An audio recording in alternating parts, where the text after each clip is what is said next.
বিষয়বস্তু আজকে ইয়েতিম এবং বিধবার অধিকার বা হক। আমরা ধারাবাহিক বিভিন্ন হক নিয়ে আলোচনা করছি। অনেকগুলি আলোচনা আলহামদুলিল্লাহ হয়েছে, প্রায় 12-13টি হয়ে গেছে। আরও 5-7টি বা তারও বেশি হক যদি একটু বিস্তারিত করা যায়। বিভিন্ন স্তরের মানুষের হক, শুধু সবগুলি মানুষের হক, প্রাণীর হক না। একটি হক অনেক আগে আমরা আলোচনা রয়েছে, প্রাণীর অধিকার, জি, পশু পাখির অধিকার, পশু পাখির অধিকার। শুধু এবারে আমাদের ধারাবাহিক আলোচনা বিভিন্ন স্তরের মানুষের অধিকার। জি, তো আজকের আলোচনার বিষয়বস্তু হচ্ছে ইয়েতিম এবং বিধবার অধিকার। মূলত ইয়েতিমেরই আলোচনা আজকে থাকবে বিস্তারিত, আর বিধবা সম্পর্কে আয়াত হাদিস যেগুলো সাধারণ দুর্বল অসহায়দের পাশে দাঁড়ানোর ক্ষেত্রে রয়েছে, সেগুলিতে তারা সামিল।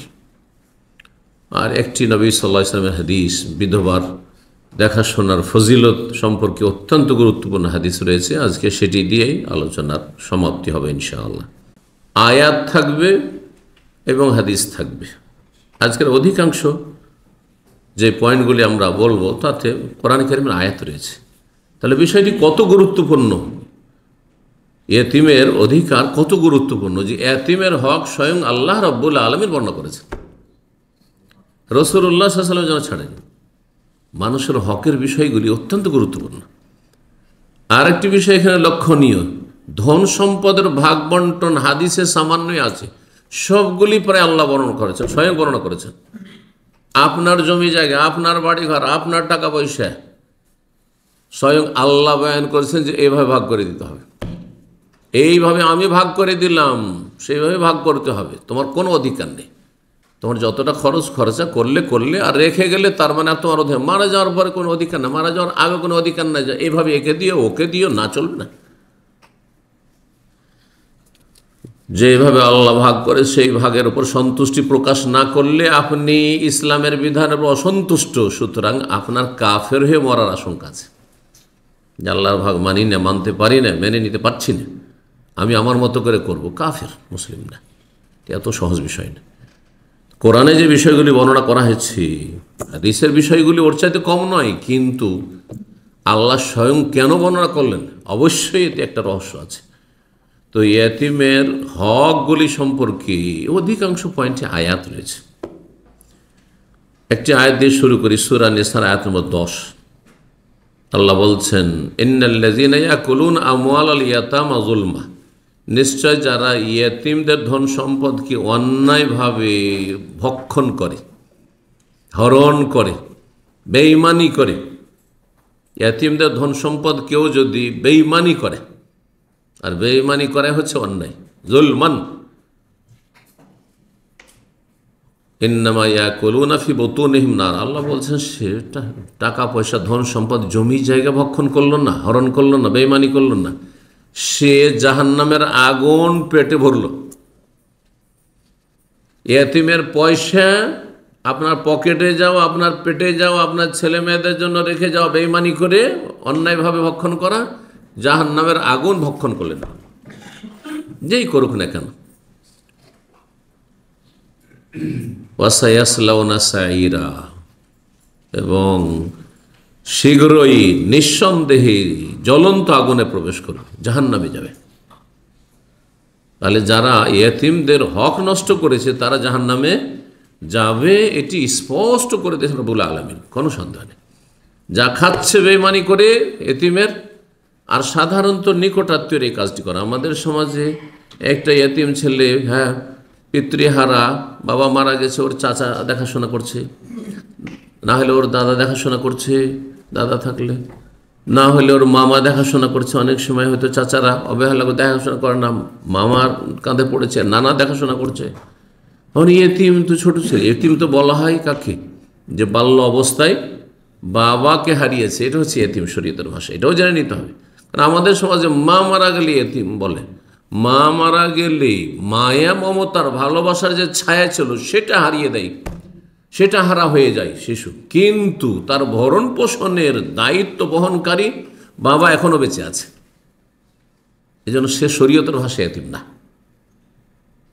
সে অবশ্যই একদিক থেকে অসহায়, আদর স্নেহ মায়া মমতা থেকে বঞ্চিত মায়ের, মা মারা গেছে, কিন্তু তার দেখাশোনা, তার খরচ খরচা কে চালাবে, তার ভরণ পোষণের দায়িত্ব কে নেবে, তার জন্য বেঁচে আছে বাবা, তার উপর ফরজ হয়ে আছে। কিন্তু মাকে তো আল্লাহ সৃষ্টি করেনি, মহিলাকে সৃষ্টি করেনি ইনকাম করার জন্য। এইটা তো পশ্চিমা সভ্যতা, হ্যাঁ, যে মহিলা নিজে নিজে ইনকাম করবে আর তারপরে মহিলা নিজের পায়ে দাঁড়াবে। না না না, মহিলাকে এই কাজের জন্য আল্লাহ সৃষ্টি করেননি, রোজগার করার জন্য। এই ভাষাটি আমি বহুবার বলেছি, এটা কোরআন হাদিসের কথা। সহজে কোনো কিছু চলে আসে, নিজের ঘরের দায়িত্ব পালন করে, সেটা ভিন্ন বিষয়, জায়েজের বিষয়টি ভিন্ন, কিন্তু তার কোনো দায়িত্ব নেই।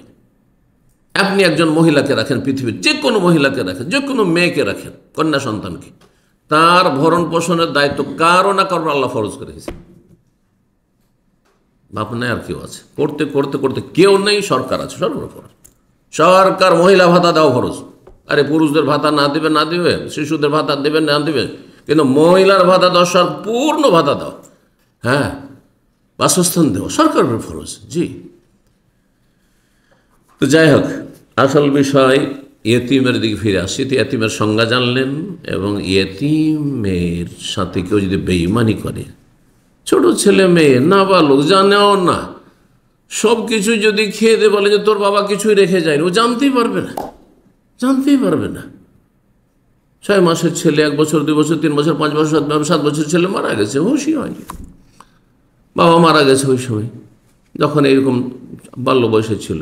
তাহলে কি করে জানবে যে আমার বাবা ধন সম্পদ রেখে গেছে কি না গিয়েছে? সব খেয়ে দিয়ে শেষ করে, সব তোর লালন পালনে খরচ হয়ে গেছে, তোর দেখাশোনা সব খরচ হয়ে গেছে, শেষ। কত রকমভাবে বেঈমানি করতে পারে। বেঈমানি করলেন, কিন্তু জাহান্নামের আগুন পেটে ভরলেন, আর জাহান্নামে যেতে হবে ওয়াসা ইয়াসলাউনা সাইর, জ্বলন্ত আগুনে, দাউ দাউ করে সাইর, হ্যাঁ, মানে হচ্ছে দাউ দাউ করে যেই জাহান্নামের আগুন জ্বলছে, সেই জাহান্নামে প্রবেশ করতে হবে, এতে কোনো সন্দেহ নেই। জি, সায়াসলা নারান জাতা লাহাব, আবু লাহাব আর তার স্ত্রী সম্পর্কে ইয়াসলা আছেন না, ওখান থেকে ইয়াসলাউনা সাইর। তাহলে সঙ্গী হবে কার? আবু লাহাব আর তার স্ত্রী আবু জাহাল, ওতবা, শাইবা, রাবিয়া, ফেরাউন, আমান, কারুন, ওদের সঙ্গে জাহান্নামে জ্বলতে থাকবে। ইয়েতিমের বিষয়টিকে দ্বীন-ই ইসলামে অত্যন্ত গুরুত্ব দেওয়া হয়েছে, তার সার্বিক দিকের গুরুত্ব দেওয়া হয়েছে। তার জীবনের নিশ্চয়তা থেকে শুরু করে তার প্রতিপালন, তার সাথে আচার আচরণ, হ্যাঁ, এবং তার জীবনটা যেন উন্নত হয়। আমাদের আপনাদের যারা আছেন দুনিয়াতে বেঁচে, আর আপনার ছেলে মেয়েদের যেভাবে যত্ন সহকারে লালন পালন করি, মানে সর্বাত্মক চেষ্টা করে যত বড় করা যায় ছেলে মেয়েদেরকে বড় করার চেষ্টা করছেন আপনি, আর সুখী করার চেষ্টা করছেন। সেই রকমই একটা ইয়েতিম ছেলে মেয়ে সমাজের একটা অঙ্গ, সমাজের সদস্য, সুতরাং তার এই অধিকার রয়েছে, এবং এই দায়িত্ব সমাজের পড়েছে, মুসলিম সমাজে পড়েছে। আর যে যত কাছের তার উপর তাও তত বেশি গুরু দায়িত্ব রয়েছে, নিকটাত্মীয়দের দায়িত্ব আরো বেশি। ইয়েতিম 2 রকমভাবে হতে পারে। নতুন একটি কথা শোনেন, ইয়েতিমের আসল সংজ্ঞা হচ্ছে, ইয়েতিমকে শরীয়তের ভাষায় যে নাবালক অবস্থায় আছে, সেই অবস্থায় তার বাবা মারা গেছে, সাবালক হয়ে গেছে, 15 বছর 18 বছর 20 বছর হয়ে গেছে, তারপরে মারা গেছে, তাহলে তাকে ইয়েতিম বলা যাবে না। এখনো কাজের যোগ্য হয়নি, লেখাপড়া করছিল কলেজে, হ্যাঁ, ইউনিভার্সিটিতে লেখাপড়া করেছে, এখনো কোনো কাজ বাজ পায়নি, চাকরি বাকরি পায়নি, বা কাজের যোগ্য হয়নি, এখন হয়তো পড়ার বয়স চলছে, ইয়েতিম বলবেন না। তবে সে সমাজে দুর্বল, সমাজ এখন দুর্বল বলতে পারে, ইয়েতিম নয় সে। নবী সাল্লাল্লাহু স্পষ্ট হাদিস রয়েছে একটি, লা ইউতমা বাদা হলমিন, সাবালক হলে আর ইয়েতিম থাকে না মানুষ। তো ইয়েতিম 2 রকম, অন্য একটা ভাগ করছি। একটা হচ্ছে প্রাকৃতিক ইয়েতিম। প্রাকৃতিক ইয়েতিম যেটা সংজ্ঞা বললাম, যে বাল্য জীবনে কোনো ছেলে মেয়ে আছে, বাবা মারা গেছে, অথবা এমন নাবালক ছেলে মেয়ে যার বাবা মায়ের কোনো পরিচয় পাওয়া যায় না, অজ্ঞাত পরিচয়, এরাও এতিমের অন্তর্ভুক্ত, যদিও শরীয়তের সঙ্গে এতিম নয়, এতিমের পর্যায়ের। এটা কিভাবে হয়? যেটাকে ইসলামের ভাষায় এই রকম শিশুকে বলা হয় লাকিত, মানে কুড়িয়ে পাওয়া বাচ্চা। লাকিত যদি হারিয়ে যাওয়া বস্তু, কারো কোনো কিছু মাল সামান, টাকা পয়সা হারিয়ে গেছে, মোবাইল হারিয়ে গেছে, পান, তো ওইটার নাম হচ্ছে শরীয়তের ভাষায়, হাদিসের ভাষায় বা ফিকহের ভাষায় সেটা না লোকতা। লোকতা যদি পান তাহলে কি করবেন? আররে ফাসানা, 1 বছর আপনি কি করতে হবে? ঘোষণা করতে হবে। দামি জিনিস হলে আর খাবার দাবার নয় যে নষ্ট হয়ে যাবে, নষ্ট হবে না, তাহলে 1 বছর ধরে ঘোষণা করতে হবে। স্বর্ণ পেয়েছেন, চাঁদি পেয়েছেন, মোবাইল পেয়েছেন, 1 বছর ঘোষণা করবেন, না হলে ছুঁয়েন না, বা নিয়ে এসে আমানতদার ব্যক্তির কাছে আপনি জমা করে দিন, আমি এই দায়িত্ব নিতে পারবো 1 বছর ধরে, কোনো একটা সংস্থাতে, কোনো একজন ভালো মানুষের কাছে জমা করে দিলেন, যে পারবেন। লোকতা। লাকিত, লাকিত মানে এমন শিশু যাকে কেউ ফেলে দিয়ে চলে গেছে। এগুলো সাধারণত কোন ক্ষেত্রে হয়? যার ওই সন্তানের ক্ষেত্রে হয়। হ্যাঁ, লজ্জায় কেমন করে বলবে যে এটা আমার ঘরে ভূমিষ্ঠ হয়েছে, বাবা নেই, বিনা বাবাই, সুতরাং ফেলে দিয়ে চলে যায়। পাওয়া যায় না, পায় না এরকম বাচ্চা। হ্যাঁ, রাস্তাঘাটে যেখানে সেখানে ফেলে দিয়ে চলে গেছে, মসজিদের সামনে ফেলে দিয়ে চলে গেছে, রেল লাইনের পাশে ফেলে দিয়ে চলে গেছে। আমরা এরকম আমাদের দেশে দেখেছি, রেল লাইনের পাশে পড়ে আছে, রোডের সামনে বড় রাত্রে ফজরে বাচ্চা কান্না করছে, কুহা কুহা করে। আল্লাহু আকবার! কি নির্মমতা, কি নিষ্ঠুরতা! জি, তার কোন দোষ রয়েছে যে তাকে ফেলে যাবে? কিয়ামতের দিন আসামির কাঠগড়ে হাজির করবে না বাবা মাকে? অবশ্যই করবে, জালেমেরা। তো আর আরেকটা হয় কি, দারিদ্র্যের কারণে হয়। আজকাল অনেকে ছেলে মেয়েকে খাওয়াইতে পারছে না, তখন কি করছে? ফেলে দিয়ে চলে যাচ্ছে কোথাও, অথবা বিক্রি করে দিচ্ছে, নাউযুবিল্লাহ। সেও ইয়েতিমের মতো, ইয়েতিম না কিন্তু ইয়েতিমের মতো। সুতরাং তাদের কথাও আমার পয়েন্টগুলোতে আসবে। আপনি এমন একটা বাচ্চা পেয়েছেন যেটা কুড়িয়ে পাওয়া গেছে, তার জীবনটা রক্ষা করবেন না? তার ভরণ পোষণের দায়িত্ব নেবেন না আপনি? দেখাশোনা করবেন না? তার সাথে সদাচরণ করবেন না আপনি? তার প্রতিপালন করবেন না আপনি? আপনার আমার কোনো দায়িত্ব নেই, মুসলিম সমাজের কোনো দায়িত্ব নেই, মুসলিম শাসকের কোনো দায়িত্ব নেই, মুসলিম নেতাদের কোনো দায়িত্ব নেই? অবশ্যই দায়িত্ব আছে, জবাব দিতে হবে রবের কাছে, আল্লাহর কাছে জবাব দিতে হবে। এই ছেলে এই মেয়ে যদি মারা যায় অসহায় অবস্থায়, যারও সন্তানই হোক না কেন, তার কোনো গুনাহ নেই, সে নিষ্পাপ ছেলে, নিষ্পাপ মেয়ে। তো তাদেরকে সামিল করার জন্য এই ভাগটি করলাম, কিন্তু শরীয়তের সংজ্ঞায় এতিম না, কিন্তু এতিমের মতোই। এই জন্য কিছু কিছু ফুকাহা কেরাম বলেছেন প্রাকৃতিক এতিম, অথবা প্রাকৃতিক না, কৃত্রিম এতিম, এতিম বানিয়ে দিয়েছে, বাবা ফেলে দিয়ে চলে গেছে, হ্যাঁ, এতিম বানিয়ে দিয়েছে।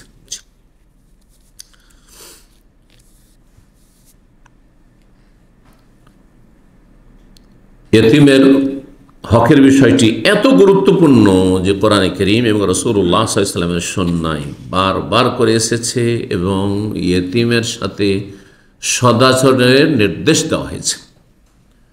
ইহসান শব্দটি ব্যবহার হয়েছে। আমরা 10টি হক নিয়ে আলোচনা করব, 10টি পয়েন্ট, যাতে বিষয়গুলি স্পষ্ট হয়। এই 10টি পয়েন্টের এমন একটি পয়েন্ট রয়েছে 10 নম্বরে বলবো, সেই পয়েন্টটিতে সমস্ত হকগুলি, সমস্ত পয়েন্টগুলি চলে আসবে। মানে এমন একটি ব্যাপক শব্দ ইসলামে, কোরআনে কারীমে রব্বুল আলামিনের কালামে, বাণীতে উল্লেখ করা হয়েছে এহসান শব্দ, তাতে সমস্ত হকগুলি চলে আসবে। এহসান কথাটি আরবি ভাষার এত ব্যাপক যে আপনি একটা শব্দ দিয়ে কোনো ভাষায় পৃথিবীর আপনি তার পুরো ভাব ব্যক্ত করতে পারবেন না। এহসান মানে হচ্ছে সদাচরণ, সাধারণত আমরা বলি, হ্যাঁ। এহসান মানে ভালো করা। কেউ কেউ সীমিত করে এহসান মানে অনুগ্রহ করা। অনুগ্রহ মনে হচ্ছে আমি তার উপর কি করলাম, অনুগ্রহ রাখলাম। অবদান, এহসান অর্থ বাংলায় অবদানও করা, কিন্তু অবদান মানে যে অবদান রাখ, মনে করেন আমি কিছু করলাম না। এই এহসান আপনার অবদান নয়, অনুগ্রহ নয়, আপনার ফরজ, কর্তব্য আপনার। এহসান শব্দটি কোরআনে কারিমে আল্লাহ রাব্বুল আলামিন মানুষের বিভিন্ন স্তরের মানুষের হকের ক্ষেত্রে উল্লেখ করেছেন। ওয়াকাযা রাব্বুকা আল্লা তা'বুদু ইল্লা বিল ওয়ালিদাইনি ইহসানা ওয়া ওয়াসাইনাল ইনসানা বিওয়ালিদাইহি ইহসানা, হুসনা, এইভাবে হাসিনুন, হুসনা, হাসান মানে সুন্দর। এই সুন্দর থেকে এখন এই হাসান থেকে এহসান শব্দ এসছে। আর এহসানের অর্থ তখন আমরা সদাচরণ বলছি, ভালো করা বলছি। কারণ যা সুন্দর হয়, তাহলে আপনাকে আমাকে সহজ ভাষা বুঝতে হবে আমার সাথে কোন আচরণগুলি বিভিন্ন স্তরের মানুষ যাদের সাথে আমার চলাফেরা, দেখা সাক্ষাৎ, উঠা বসা হচ্ছে, কোন আচরণগুলি করলে আমার সাথে কি করা হবে, ভালো আচরণ হবে, আমার সাথে কি করা হবে, সদাচরণ করা হবে, আমার সাথে সুন্দর আচরণ করা হবে। সৌন্দর্য, এখান থেকে হাসান হোসেন নাম রাখছেন, তাই না? এখান থেকে সৌন্দর্যকে হোসেন বলা হচ্ছে। হোসেন মানে সৌন্দর্য। সুন্দর আচরণ তাহলে করতে হবে। সুন্দর আচরণ 10টি ইয়েতিমের সাথে করতে হবে। কোরআনে কারিমে আল্লাহ রাব্বুল আলামিন এগুলি স্বয়ং বর্ণনা করেছেন এবং রাসূলুল্লাহ সাল্লাল্লাহু আলাইহি ওয়াসাল্লাম ইয়েতিমের হকের ক্ষেত্রে যখন কোরআনে কারিমে আয়াত নাযিল হওয়া শুরু হলো, একের পরে আয়াত বিভিন্ন বিষয় নিয়ে, বিভিন্ন প্রসঙ্গ নিয়ে, বিভিন্ন দিক থেকে যখন আল্লাহ বর্ণনা করলেন, তখন সাহাবায়ে কেরামগণ এত ভয় পেলেন যে ইয়েতিম চাচারা ভয় পাচ্ছে, তার বাবার ধন সম্পদ তো আছে, মামারা ভয় পাচ্ছে, আত্মীয় স্বজন ভয় পাচ্ছে, মুসলিম সমাজ যারা ইয়েতিমের লালন পালনের দায়িত্ব নিয়েছে, তো তার টাকা পয়সাগুলো তো দেখাশোনা করতে হবে, তার বাবা ছেড়ে গেছে, তার জমি জায়গাগুলো তো দেখাশোনা করতে হবে, তার যেসব সম্পদ আছে সেগুলো দেখাশোনা করতে হবে। তো খাবার দাবার ক্ষেত্রে যদি একটা সচ্ছল, ইয়েতিম দুই রকম হয়, ইয়েতিম মানে গরিব নয়, এটাও একটা স্পষ্ট করে দেওয়া উচিত। ইয়েতিম মানে আমাদের সমাজে মানে ইয়েতিম খানা মানে সব গরিব পার্টি, ভুল ধারণা। আসলে ইয়েতিম রাজার ছেলেও এতিম হইতে পারে, রাজার মেয়েও এতিম হইতে পারে না? দুনিয়ার ধন খুব মারা গেছে আর নাবালক ছেলে মেয়ে ছেড়ে মারা গেছে, তো এতিম নয়? এতিম। ইয়েতিমের জন্য সাদাকা যাকাত কখন যায়? যদি সেই এতিম গরিব হয়, তার বাবা গরিব ছিল, কিছু রেখে যায়নি তার জন্য, তখন সে মিসকিনের আওতাভুক্ত। সেই জন্য তাহলে বাবার ধন সম্পদ যথেষ্ট পেয়েছে, কিন্তু বাবার যে ছায়া, প্রতিপালনের ছায়া, দেখাশোনার ছায়া, সেটা হারিয়ে দিয়েছে, তাহলে কি করতে হবে? তার ধন সম্পদগুলি দেখাশোনা না করলেই তো 12 ভূতে খেয়ে ফেলবে, ঠিক কিনা? শেষ করে ফেলবে সব। সুতরাং এর সুরক্ষা জরুরি। এখন ধরেন এতিম একটা সচ্ছল ছেলে, আপনার ভাই যথেষ্ট সম্পদওয়ালা, আর তার ইন্তেকাল হয়েছে, ভাতিজা, ভাগিনা, ভাগ্নি এরা এতিম হয়েছে, তাহলে এদের আপনার পকেট থেকে খাওয়াইতে হবে, এটা জরুরি নয়? যথেষ্ট যেহেতু ধন সম্পদ আছে, খাওয়াবেন। তাহলে কি করবেন? আলাদা করে পাকশাক করবেন না একসাথে পাকশাক করবেন? এই বিষয়টি সাহাবায়ে কেরামদের সাথে আসলে যখন এই আয়াতগুলি নাযিল হলো, শাস্তির আয়াত, এতিমদের যারা ধন সম্পদ ভক্ষণ করবে, সাহাবায়ে কেরাম এত ভয় পেলেন, আচ্ছা তাদের তো অনেক এতিম আছে, সচ্ছল আছে, আমাদের নিকট আত্মীয়, ওগুলোর আমরা দেখাশোনা করছি, তো একসাথে খাবার দাবারগুলো খেতে বসছি, একসাথে আরবরা এক প্লেটে খায়, বা একসাথে রান্না করছি, ধরেন আমাদের ভাত একসাথে রান্না করছি, তার 100 গ্রাম 200 গ্রাম চাউল দিলাম, আমাদের বাকিটা আমাদের দিলাম। আচ্ছা, তারপরে কোনোদিন কম খেলো, কোনোদিন বেশি খেলো, কম খেলো বেশি চাউল দিয়ে দিছি, তো আল্লাহ তো ধরে নেবে, তাহলে তো আমাদের খাওয়া হলো, আমার ছেলেরা খেয়ে নিল, তাহলে তো জাহান্নামে যেতে হবে, জাহান্নামের আগুন খেয়ে ফেললাম। তখন সাহাবীরা করলেন কি, যে তাদের খাবার দাবারগুলো সব আলাদা করে দিলেন, পাকশাক আলাদা। কত কষ্ট! এক বাসায় 2 বার করে পাকশাক করতে হয়, খাবার দাবার প্রস্তুত, কত কষ্টের বিষয়। তরি তরকারি সব আলাদা করতে হবে, মহা মুশকিল। তখন আল্লাহ রাব্বুল আয়াত নাযিল করলেন, ওয়ায়াসআলুনাকা আনিল ইয়াতামা।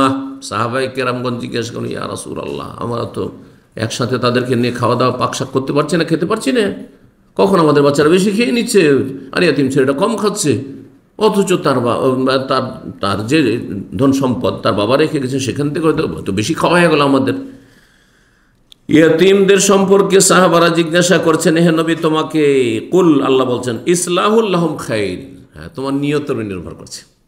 তাদের জন্য তুমি গঠনমূলক কাজ করছো, সংস্কারমূলক কাজ করছো, সুন্দর আচরণ করছো, তাহলে এইটা কল্যাণকর, এটা বেস্ট খায়ের। একসাথে পাকশাক করে খেতে পারবি কিনা বা এক প্লেটে খেতে পারবি কিনা তাদের খাবার একসাথে মিলিয়ে, ওয়াইন তুখালে তুমি আল্লাহ বলছেন যদি মিলিয়ে দাও, একসাথে খাওয়া দাওয়া করো, একসাথে পাকশাক করো, খাবার তরি তরকারি ইত্যাদি, ফাইয়াখওয়ানুকুম, তাহলে জেনে রাখো যে তারা তোমাদের ভাই। তাহলে ইয়াতিম মানে আপনার ছেলে বানিয়ে নেবেন না আপনি পরের ছেলেকে, আপনার ভাই, মমিন মমিনের ভাই। ভাইয়ের সাথে ভাইয়ের যেমন ভালো আচরণ হওয়া উচিত, মায়ের পেটের ভাইয়ের সাথে তেমন আচরণ করবে, তেমন আচরণ করবে। ওয়াল্লাহু ইয়ালামুল মুফসিদা মিনাল মুসলিহ, আর আল্লাহ জানছেন যে কে গঠনমূলক কাজ করে আর কে নাশকতামূলক কাজ করে। তুমি লুটপাট করে তাড়াতাড়ি করে খেয়ে দিয়ে এতিমের ধন সম্পদ শেষ করার চেষ্টা করছো, না বাঁচিয়ে রাখার চেষ্টা করছো সতর্কতা অবলম্বন করে আমার কিছু বেশি যাক, কিন্তু এতিমের যেন বেশি খরচ না হয়। চাচা দেখাশোনা করছে ভাতিজি এতিমদের, মামা দেখাশোনা করছে ভাগ্নে ভাগ্নি এতিমদের, আর তারপরে পড়াশোনাতে বিল হলো 100 দিল 1000 করে, 500 5000 ইত্যাদি ইত্যাদি। বহু লোক এরকম করে। হ্যাঁ, অথবা নিজের ছেলে মেয়েদের ক্ষেত্রে আলাদা কেয়ার করছেন, ওদের খাওয়া দাওয়া একই বাড়িতে কয়েক রকমের খাবার তৈরি, 2 রকম 3 রকমের খাবার তৈরি হচ্ছে। হ্যাঁ, কিছু খাবার কালকের থেকে গেছে, বাসি থেকে গেছে, ওইটা এতিমদের জন্য। আর নিজের ছেলে মেয়েদের তাজা তাজা গরম ভাত গরম তরকারি। আল্লাহ জানছেন যে তুমি মুফসিদ, ফাসাদ সৃষ্টিকারী তুমি। হ্যাঁ, তুমি নাশকতামূলক কাজ করছো, সর্বনাশ করছো। তুমি মুসলেহ না, তুমি সংস্কারক না। আল্লাহ বলছেন মুসলেহ আর মুফসিদ, ইসলাহ করুন, ভালো করার চেষ্টা করুন। আল্লাহ জানছেন যে তুমি ভালো করার চেষ্টা করেছো এতিমের, সুবহানাল্লাহ। আর আল্লাহ জানছেন যে তুমি অসৎ মুফসিদ, তুমি ফাসাদ করেছো, তুমি সর্বনাশ করেছো এই এতিমের ধন সম্পদকে তাড়াহুড়া করে। হ্যাঁ, এর সাবালক হওয়ার আগে আগে সবকে শেষ করে দে, আর এক বিল দিয়ে ধরিয়ে দে। সাবালক হলে যখন চাইবে যে আমার বাবা তো অনেক ধন সম্পদ নাকি রেখে গেছিল, দেখো সব তোমার লালন পালন খরচ কর, পড়াশোনায় সব খরচ হয়ে শেষ হয়ে গেছে। আল্লাহু আকবার। আল্লাহ জানছেন ভালো করে, আল্লাহ খবর নেবে, তোমার হিসাব দিতে হবে। রাসূলুল্লাহ সাল্লাল্লাহু আলাইহি ওয়াসাল্লাম একটি হাদিস শোনাই। আবু হুরায়রা রাদিয়াল্লাহু তাআলা আনহু বলছেন, নবী সাল্লাল্লাহু আলাইহি ওয়াসাল্লাম বলেছেন, ইজতানিবুস সাবাল মুবিকাত, 7টি ধ্বংসাত্মক গুনাহ থেকে তোমরা বেঁচে থাকো। হাদিস আমাদের জানা আছে। 70টির বেশি কাবিরা গুনাহ আছে, বা 70টির মতো কাবিরা গুনাহ আছে। কাবায়েরে যারা কিতাব লিখেছেন তার মধ্যে অন্যতম ইমাম যাহাবী রাহিমাহুল্লাহ, 70-এর বেশি কাবিরা গুনাহ, বড় গুনাহ, যেগুলো যেন তওবা শর্ত, এমনি শুধু নেক আমলে গুনাহ মাফ হবে না। তার মধ্যে 7টি 70-এর মধ্যে একেবারে ধ্বংসাত্মক কাবিরা গুনাহ, সবচেয়ে বড় কাবিরা গুনাহ, আকবরুল কাবায়ের। যার মধ্যে এই গুনাহগুলি থাকবে তাকে ধ্বংস করে দিয়ে যদি তওবা করে খালেস অন্তর থেকে আল্লাহর দিকে ফিরে না আসতে পারে, দুনিয়া ধ্বংস, আখিরাত ধ্বংস হয়ে যাবে, তার জান্নাত ধ্বংস হয়ে যাবে, জান্নাত পাবে না, সে সর্বনাশ হয়ে যাবে ইহকাল পরকাল। 1 নম্বর বলছেন যে সাহাবীরা জিজ্ঞাসা করলেন, ওমা হুন্না ইয়া রাসূলুল্লাহ, সেগুলো কি? কাল আশশিরকু বিল্লাহ। 1 নম্বর হচ্ছে শিরক, দরগা পূজা না হয় দুর্গা পূজা, দুটোই। শুধু মূর্তি পূজা না, যেমন মূর্তি পূজা তেমন মাজার পূজা, জীবিত মৃত মানুষকে শুইয়ে দাফন করে সেজদা করেন, আর মানুষের মূর্তি তৈরি করে সেজদা করেন, একই সমান অপরাধ। শিরক, যে কোনো শিরক, বড় শিরক বিশেষ করে, যাতে ইমান অসেহর। 2 নম্বর হচ্ছে জাদু টোনা, ধ্বংসাত্মক কাবিরা গুনাহ। 3 নম্বর কাতলুন নাফস, অন্যায়ভাবে কাউকে হত্যা করা। আল্লাতী হারামাল্লাহু ইল্লা বিল হক, আল্লাহ হত্যা করা হারাম করেছেন, তবে ন্যায়সঙ্গত হইলি, ন্যায়সঙ্গত হইতে হবে কাজটি। আর যার জন্য হত্যা করা যায় সে হত্যা করবে, সেটা হচ্ছে সরকার। মৃত্যুদণ্ড যদি দিতে হয়, কোনো ব্যক্তি দিতে পারে না, আইন নিজের হাতে নিতে পারে না। ওয়াকলুর রিবা, 4 নম্বর হচ্ছে সুদ খাওয়া, ধ্বংসাত্মক কাবিরা গুনাহ। এই জন্য সুদখোর কখনো শান্তি পায়, দুনিয়া তো শান্তি নেই, আখিরাতে কঠিন শাস্তি রয়েছে। ওয়াকলু মালিল ইয়াতীম, ইয়াতীমের ধন সম্পদ ভক্ষণ করা। কয় নম্বর হইল? 5 নম্বর ওয়াতাওয়াল্লি ইয়াউমাজ যাহফি, জিহাদের ময়দান থেকে কাফেরকে পিঠ দেখিয়ে কাপুরুষের মতো পলায়ন করা। এই জন্য জেহাদে যাওয়ার আকাঙ্ক্ষা করতে নবী সাল্লাল্লাহু আলাইহি ওয়াসাল্লাম নিষেধ করেছেন, কারণ সেখানে টিকে থাকাটা বড়ই জটিল, ইমানের বিষয়, কঠিন ইমানের প্রয়োজন। হ্যাঁ, দুনিয়া আপনার কাছে একবার তুচ্ছ হয়ে যেতে হবে। দুনিয়ায় বেঁচে থাকার যদি আসক্তি আর মায়া থাকে, অসম্ভব এই কাজ করা, তখন মুনাফিক বলে চিহ্নিত হয়ে যাবেন। যার ফলে এই যে আজকাল এক শ্রেণীর যুবকরা মূর্খ, জেহাদ জেহাদ জেহাদ জেহাদ না। নবী সাল্লাল্লাহু আলাইহি ওয়াসাল্লাম বলেছেন, লা তাতামান্নাউ লিকাল আদুওয়ে, দুশমনের মুখোমুখি হওয়ার, যে মারামারি হোক আর লড়াই হোক, সশস্ত্র লড়াই হোক, এটার কখনো আকাঙ্ক্ষা করিও না। আল্লাহ না করে এরকম পরিস্থিতি তৈরি। তারাও শান্তিতে থাক, আমাদেরকে শান্তিতে রাখুক, তারা যেন আমাদের অশান্তি না করে। নিরুপায় না হয় অস্ত্র ধরতে, বোঝা গেছে না? জি। কিন্তু আজকাল আবেগী কিছু মূর্খ আছে, নবী সাল্লাল্লাহু আলাইহি ওয়াসাল্লাম এদেরকে সুফাহুল আহলাম বলেছেন। হ্যাঁ, যখন ফরজ হয়ে যাবে তখন ফরজ হবে, আর ফরজ আদায় করে যার উপর ফরজ হয়েছে, যার নেতৃত্বে ফরজ, সরকার সেটা করবে, পাবলিক নয়। পাবলিক করবে সরকারের নেতৃত্বে, জি, শাসকের নেতৃত্বে। তো আর যে জেহাদের ময়দানে চলে গেলে এখন মরো আর বাঁচো, এইখানে ফিরে যা চলবেন না, হয় বিজয় আর না হলে শাহাদা, হয় বিজয় নিয়ে ফিরবে আর না হলে শহীদ হবে, সেখানে ফেরা চলবে না। জি, কাবিরা গুনাহ, এটি ধ্বংসাত্মক কাবিরা গুনাহ। 6 নম্বর। 7 নম্বর কাবিরা গুনাহ হচ্ছে মিথ্যা অপবাদ দেওয়া, জেনা ব্যভিচারের সমকামিতার কারো উপর মিথ্যা অপবাদ দেওয়া।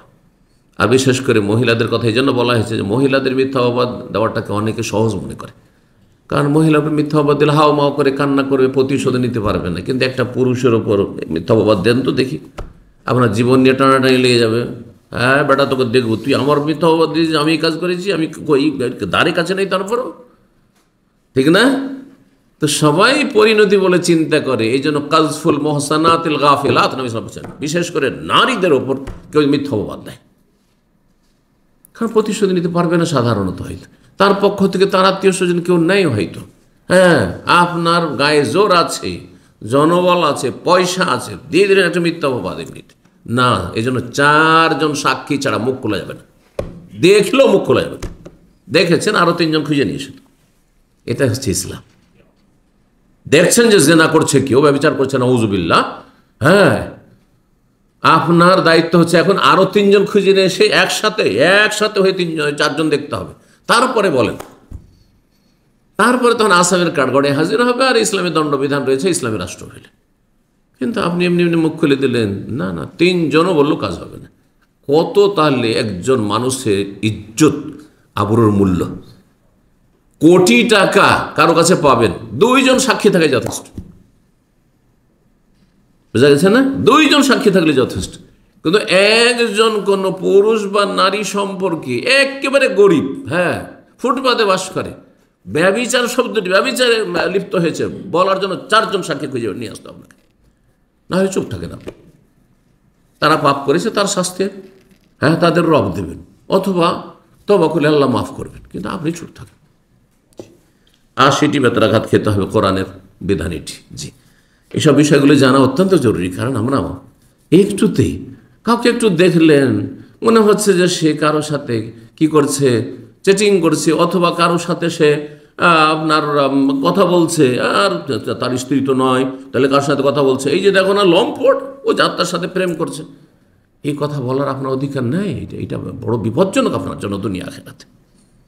দুনিয়ার দণ্ডবিধানও রয়েছে আর আখেরাতের কঠিন শাস্তি রয়েছে। কাবিরা গুনাহ মিথ্যা অপবাদ দেওয়া। জি, তো কথা লম্বা হয়ে গেল। হ্যাঁ, আমাদের সময়ের অর্ধেক চলে গেছে, কিন্তু আমরা 10টি পয়েন্টের 1টি পয়েন্টও আসিনি, তাই না? কিন্তু সংক্ষেপে ইনশাআল্লাহ, ভূমিকা অত্যন্ত গুরুত্বপূর্ণ, জরুরি ছিল, যার ফলে এই কথাগুলি বললাম। ইয়াতিমের হক সম্পর্কে আলোচনা করছেন। হাদিসটি সহিহ বুখারীতে 2560, সহিহ মুসলিমের 129। কোন হাদিসটি? 7টি ধ্বংসাত্মক গুনাহ থেকে তোমরা বেঁচে থাকো। ইয়াতিমের ধন সম্পদ খেয়ে আল্লাহর সামনে হাজির হয়েও না, না হলে মহাবিপদ, জাহান্নামে হয়ে যেত। এর বিপরীত, যদি এতিমের দায়িত্ব নিতে পারেন, একজন এতিমের যদি দায়িত্ব নিতে পারেন, সুবহানাল্লাহ, একজনের দায়িত্ব নিলেন, তার ভরণ পোষণ কতদিন? যতদিন সে সাবালক হয়নি, যতদিন একটা মেয়ে এতিমা বিয়ে দিয়ে দিতে পারেনি, বিয়ে দিয়ে দিতেন, ওর স্বামীর দায়িত্ব হয়ে গেছে, আর এতিম না সে, বুঝছেন? এতটুকু যদি ধরেন 15 বছর 14-15 বছরে সাবালক হয়ে যায়, 15 বছর ধরে একটা বাচ্চা আপনি মানুষ করে দিলেন, তার বাবার কিছুই ছিল না, আর তার দেখাশোনা করেছেন আপনি, তার ভরণ পোষণের দায়িত্ব নিয়েছেন আপনি। সুবহানাল্লাহ, এখন সহায়কে আপনি মানুষ করে দিয়েছেন আপনার নিজের ছেলের মতো করে। জি, তাহলে রাসূলুল্লাহ সাল্লাল্লাহু আলাইহি ওয়াসাল্লাম হাদিস, সহিহ বুখারী 4892, সহিহ মুসলিম 5296। বলছেন রাসূলুল্লাহ সাল্লাল্লাহু আলাইহি ওয়াসাল্লাম, তো বর্ণনাকারী সাহল বিন সাদ আনসারী রাদিয়াল্লাহু তাআলা আনহু, ক্বালা রাসূলুল্লাহ সাল্লাল্লাহু আলাইহি ওয়াসাল্লাম বলেছেন, আনা ওয়া কাফিরুল ইয়াতীম, আমি এবং ইয়াতীমের দায়িত্বশীল ব্যক্তি, ইয়াতীমের যে কেফালত করবে, মানে যে দায়িত্ব নেবে, যে আমি এই ছেলেটাকে মানুষ করে দেবো, আমি এই মেয়েটাকে মানুষ করে দেবো। সুবহানাল্লাহ, চিন্তা করুন তো, আপনার ছেলে মেয়েগুলো ওই জায়গায় রাখুন তো দেখি, খুব সহজ হয়ে যাবে বিষয়টি।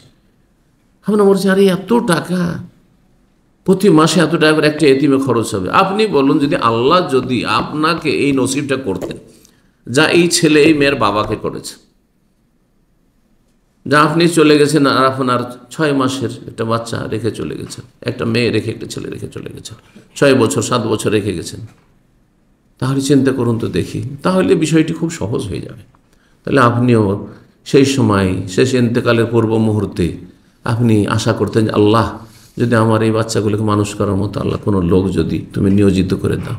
সুবহানাল্লাহ, মনটা চাইবেন আপনার, আপনি যেটা নিজের জন্য চান সেটা পরের জন্য চাইবেন। নিজের ছেলে মেয়েদের জন্য যে কল্যাণটা চান, আপনি এহসান চান, অনুগ্রহ চান, সেই অনুগ্রহ এহসানটা অন্যদের জন্য চাইবেন, তাহলে খুব সহজ হয়ে যাবে। এবং সবচেয়ে বড় বেনিফিট যে আপনার জন্য জান্নাত সুনিশ্চিত। আল্লাহু আকবার, জান্নাত সুনিশ্চিত। আর দুনিয়ার বরকত তো আছেই, আপনার ব্যক্তি জীবনে বরকত, হ্যাঁ, শারীরিক, মানসিক, আর্থিক, পারিবারিক বরকত, পরিবারে শান্তি, সুখ শান্তি আর সচ্ছলতা, আর তারপরে আপনার সামাজিক একটা শান্তি, আর বিভিন্ন রকমের যে শান্তিগুলির মানুষের প্রয়োজন, নিরাপত্তার প্রয়োজন, ঘরে বাইরে কত যে নিরাপত্তার আমরা মুখাপেক্ষী, পানির চাইতে বেশি নিরাপত্তার মুখাপেক্ষী আমরা। আরে পানি 2-10 ঘন্টা না খেয়েও বাঁচতে পারবো হয়তো, তাই না? কিন্তু 1-2 মিনিট যদি নিরাপত্তা হারিয়ে যায়, শেষ শেষ। 1 মিনিটে আপনার জীবনটা শেষ হয়ে যেতে পারে। 1 মিনিট শুধু আপনি কি ছিলেন, নিরাপত্তাহীনতায় ছিলেন, ওই সময় আপনাকে মেরে দেওয়া হয়েছে। আল্লাহু আকবার, শেষ। আজকাল এই গোলা বারুদের যুগে আর এই যুদ্ধের যুগে, আকাশপথের যুদ্ধের যুগে 1 সেকেন্ড লাগে না শত শত হাজার হাজার লোকে খুন করতে।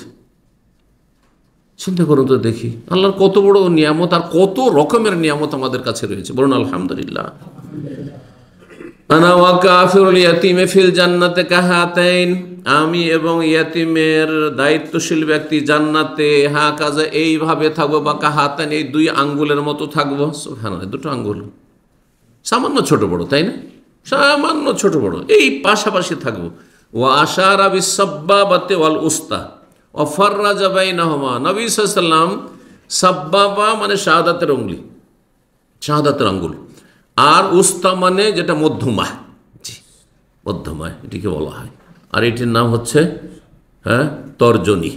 বাংলায় যখন বললাম মধ্যমা, তাহলে এটার নাম বাংলায় বলা উচিত, তাই না? নাম জানেন তো আঙ্গুলের? জি, প্রত্যেক ভাষায় এই আঙ্গুলগুলির নাম রয়েছে। তো এই তর্জনী, জি, এটাকে সাব্বাবা বলতো আরব জাহিলিয়াতে। যে কি বলতো, সাব্বাবা বলতো, মানে এটা দিয়ে গাল দিত। সেই জন্য এখনও গাল দেয় এটা দিয়ে। যখন ঝগড়া করে তখন এই আঙ্গুলে দেখায় না, কি করে, দেখবো দেখবো, আচ্ছা ঠিক আছে ঠিক আছে, ঠিক না? তো এই জন্য সাব্বাবা, সাব্বন মানে গালি। ইসলামে তখন এটাকে আশহাদু আল্লা ইলাহা ইল্লাল্লাহ, শাহাদাতের নাম, এই যে শাহাদাতের আঙ্গুল বলে আমরা জানছি। জি, ওয়াফাররাজা বাইনাহুমা, নবী সাল্লাল্লাহু আলাইহি ওয়াসাল্লাম দুটোকে পাশাপাশি করে এরকম করলেন যে এইরকম কাছাকাছি আমার প্রতিবেশী হবে জান্নাতে যেই ব্যক্তি একজন ইয়েতিমের কেফালত করবে, দেখাশোনা করবে। যাদেরকে আল্লাহ পয়সার নিয়ামত দিয়েছেন, আপনি একটা এতিম নিয়ে নেন, আপনার আত্মীয় হোক আর অনাত্মীয় হোক, হ্যাঁ মুসলিম হলে ভালো, অমুসলিমও যদি হয়। এখানে কথা বলা হয় অমুসলিম ইয়তিম অনাথ হইলে আপনি সওয়াব পাবেন না, এমন কথা বলা হয়নি। তার সাথে যদি সদাচরণ করেন তাহলে তাকে জাহান্নাম থেকে বাঁচিয়ে নিতে পারবেন হয়তো। তার অন্তরে আপনি ইসলাম কে ঢুকিয়ে দিতে পারবেন হয়তো। উদ্দেশ্য তাকে জাহান্নাম থেকে রক্ষা করা, উদ্দেশ্য এই নয় যে তার ধর্ম পরিবর্তন করা। আমাদের কখনো এটা উদ্দেশ্য নয়।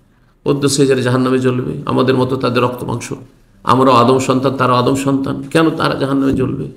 এটা হচ্ছে উদ্দেশ্য। আমরা হিতাকাঙ্ক্ষী তাদের। আল্লাহ যেন বোঝার তৌফিক দান করেন। এবং যারা পথভ্রষ্ট তাদেরকে যে আমরা ভুল পথ থেকে উদ্ধার করে নিয়ে আসার চেষ্টা করছি, ভালো পথে নিয়ে আসার চেষ্টা, উদ্দেশ্য আমাদের সংখ্যা বাড়ানো নয়, বরং উদ্দেশ্য হচ্ছে তাদেরকে জাহান্নামের আগুন থেকে রক্ষা করা। আল্লাহ যেন তৌফিক দান করেন। এখন ইয়েতিমের বিভিন্ন হকগুলি আপনাদের সামনে পেশ করি। 1 নম্বর, সর্বপ্রথম হক হচ্ছে বেঁচে থাকার অধিকার। একটা ইয়েতিমের বেঁচে থাকার অধিকার আছে। সুতরাং এমন কোনো আচরণ করবেন না যেটা দিয়ে সরাসরি অথবা পরোক্ষভাবে, সাথে সাথে না হইলেও আপনি ধীর গতিতে, মন্থর গতিতে হয়তো এতিমের প্রাণ নাশ করলেন। মানুষ মারা 2 রকম হয়, একটা হচ্ছে সাথে সাথে মেরে দেওয়া, আর একটা হচ্ছে এমন কিছু দিলেন বা এমন কিছু দিলেন না যাতে ধীরে ধীরে ছেলেটি মারা গেল, মেয়েটি মারা গেল। হতে পারে না? পারে না। এখন তার শরীরে যে চাহিদা রয়েছে ভিটামিনের, সেগুলি যদি না দেন তাহলে মরবে না? মরবে। আচ্ছা, শরীর অসুস্থ হয়েছে, যদি চিকিৎসা না দেন তো মরে যাবে না? চিকিৎসা ছাড়া যদি রেখে দেন, তা আপনি ভাবছেন যে আমি চিকিৎসা দেবো, আমি তো তার খাওয়া দাওয়া খরচ দিচ্ছি, ওইটাই আমার জন্য অনেক বেশি হয়ে যাচ্ছে, চিকিৎসা দিলেন না, অথচ আপনি দিতে পারবেন।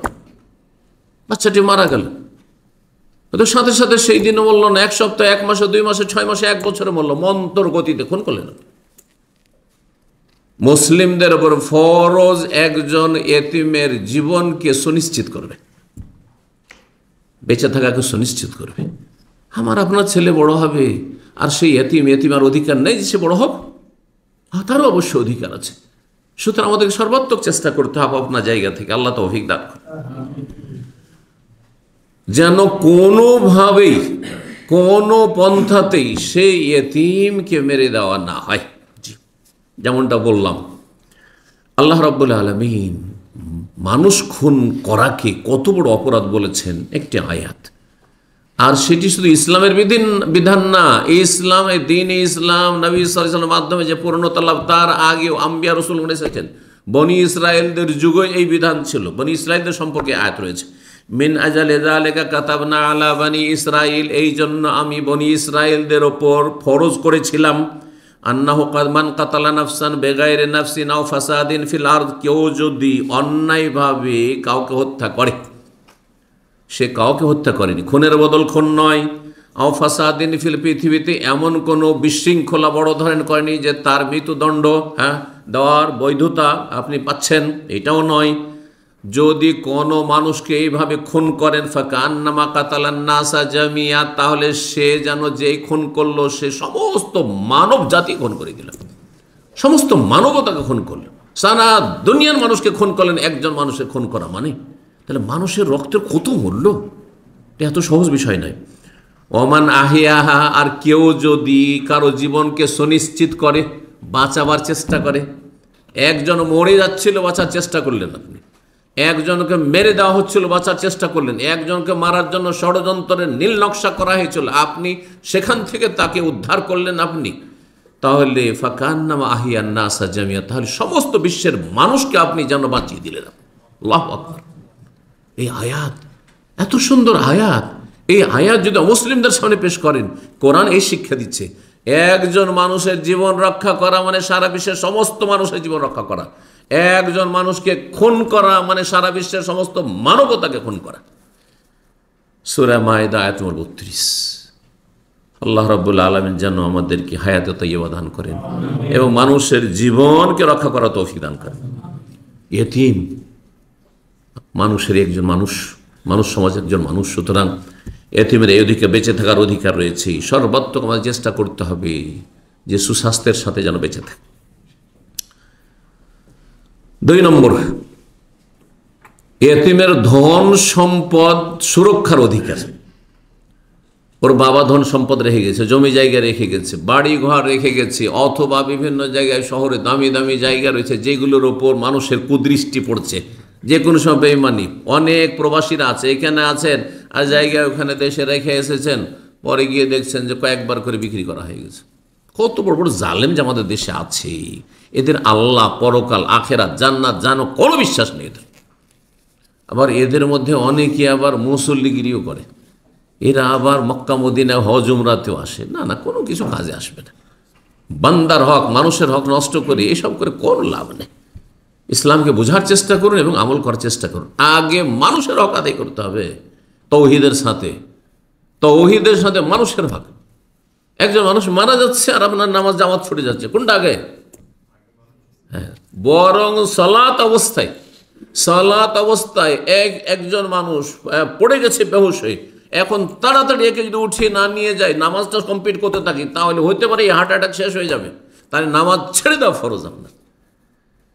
সালাত অবস্থায় আছেন আর সাপ দেখতে পেয়েছেন, সাথে সাথে সালাত ছেড়ে দেওয়া ফরজ।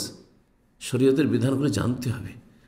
তাহলে মানুষের হক এই সব ক্ষেত্রে আল্লাহর হকের চাইতে আগে, জি, তৌহিদের পরে কিন্তু লা ইলাহা ইল্লাল্লাহকে বিশ্বাস করি। জি, তৌহিদ ছাড়া কোনো আমল কাজে আসবে না।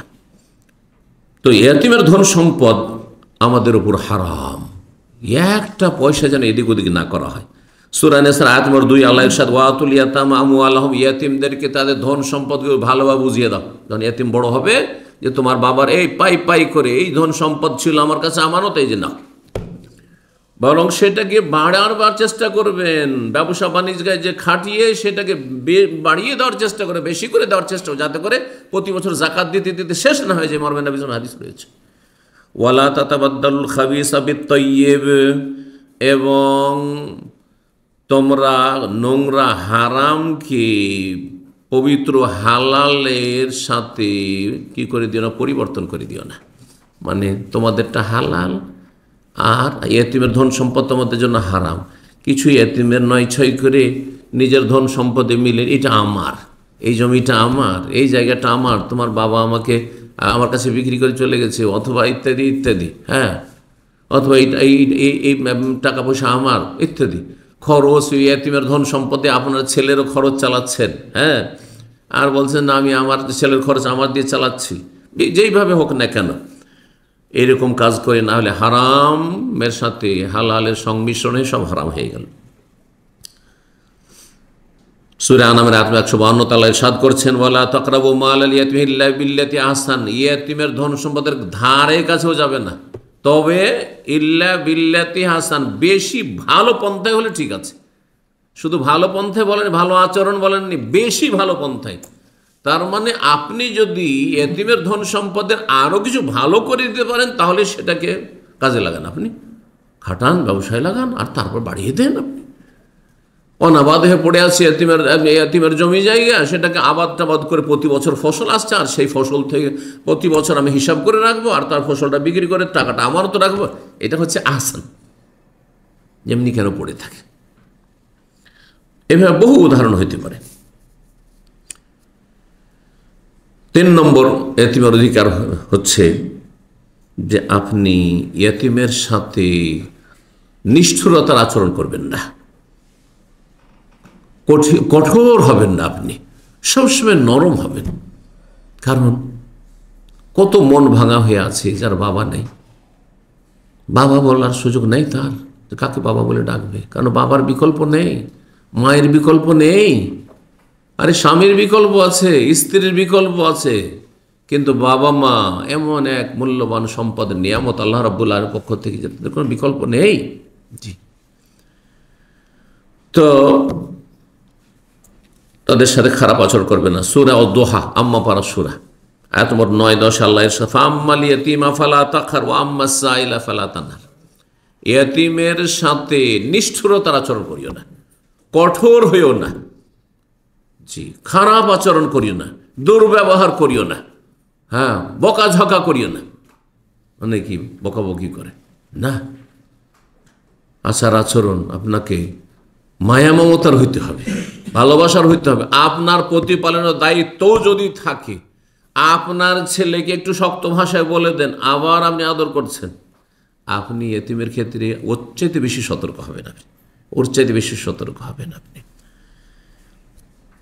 আম্মা সাইলা ফালা তানহার, এবং ভিক্ষুক যদি তোমার কাছে ভিক্ষা চায়, আর যদি দেখো যে না এই ভিক্ষা পাওয়ার যোগ্য নয়, ধরে সুস্থ সবল যুবক, কাজকর্ম করে খেতে পারবে, তারপরও আল্লাহ বলছেন ফালা তানহার, ধমক দিয়ে কথা বলিও না, ধমক দিয়ে কথা বলিও না।